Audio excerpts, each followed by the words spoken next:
summer of 1984, the singer of this next song, we'll call him Howie, traveled from England to San Francisco to do some promotion and meet with some record company executives. And the record company executives took him out on the town. And being record company executives, they were checking out all the beautiful women and commenting and whatever. And Howie just wasn't interested. He was in a serious relationship with a woman. And the record company guy says, "Well, you can look at the menu, but you just can't eat." And Howie said, that sounds like an idea for a song there. And that song came out on his next album in 1985, which didn't go anywhere. It had two other hit singles that were moderate hits.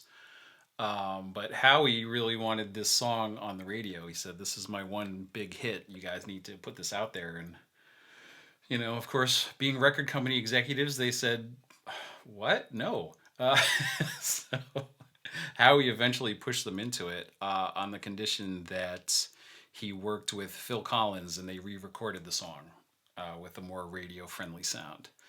So Howie and Phil knew each other from doing the Prince's Trust charity events in England.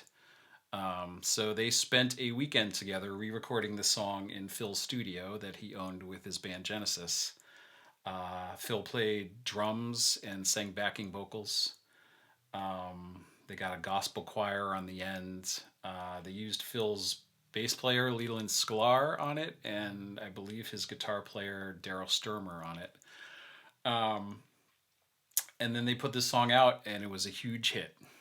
The weekend before they went into the studio, Phil had asked Howie to put together some kind of percussion thing on his drum machine so that Phil would have something to play along to with his drums instead of just a basic, boring metronome. So Howie locked himself in his apartment for a weekend with his Linn 100 drum machine and put together something that sounds like this.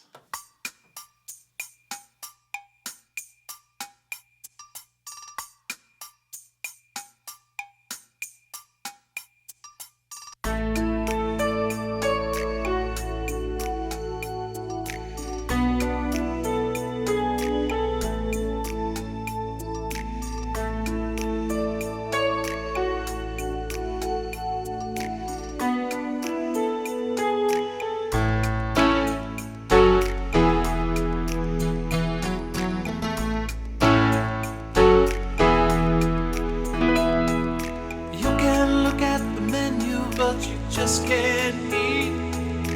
You can feel the cushion, but you can't have a seat. You can dip your foot in the pool, but you can't have a swim. You can feel the punishment, but you can't commit the sin. And you want her, and she wants you. We want everyone, and you want her.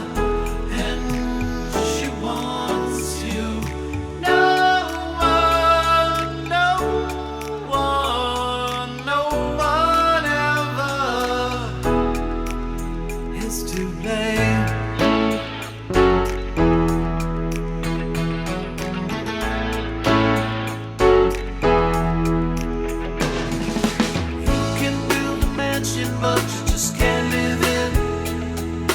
You're the fastest runner, but you're not allowed to win. Some break the rules and learn to cut the cost. The insecurity is the thing that won't get lost. And you want her, and she wants you. We want everyone, and you want her.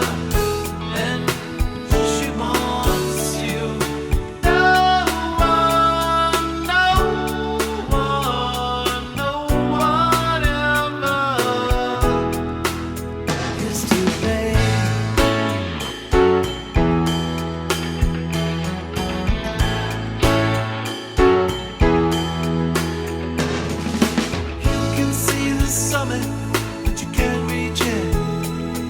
It's the last piece of the puzzle, but you just can't make it fit. Doctor says you're cured, but you still feel the pain.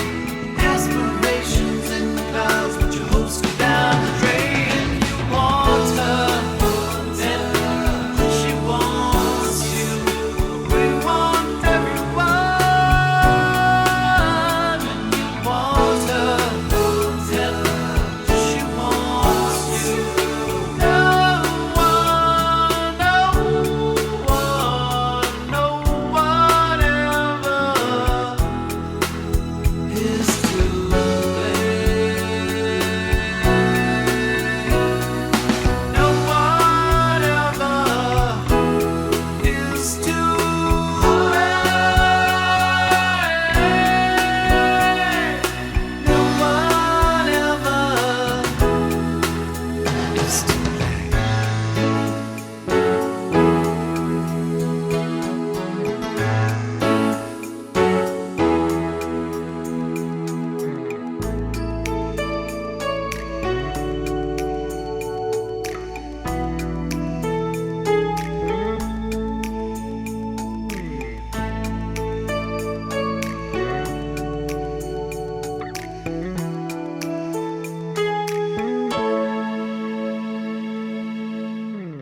So thanks again for watching episode 2 of my Sunday Jam project. It's been really fun.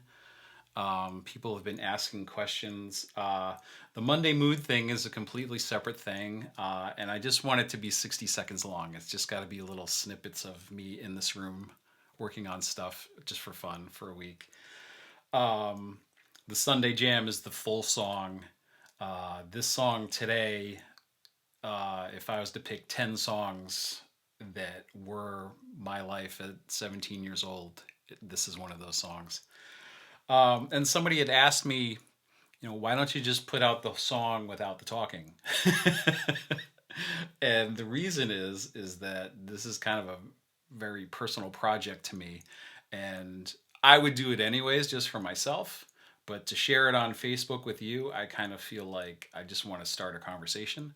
So if you're watching this on Facebook or Instagram, leave a comment. Let me know what your memories were from the 1980s, or of this song, or Howard Jones, or just that time in general. I don't want this to just be me playing a bunch of instruments and singing a random song from the 80s. I want to start a conversation and sort of relive that time with you once a month on Facebook.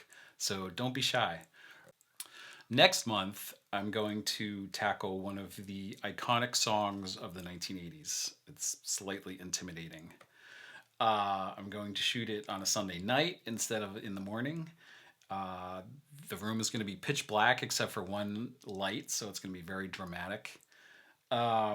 And after I do the song, I will tell you why, in my opinion, it was one of the most important songs to come out of the 1980s, and how it affected the sound of every single song that came out after it, which is a big deal. And it even, in some ways, influenced fashion.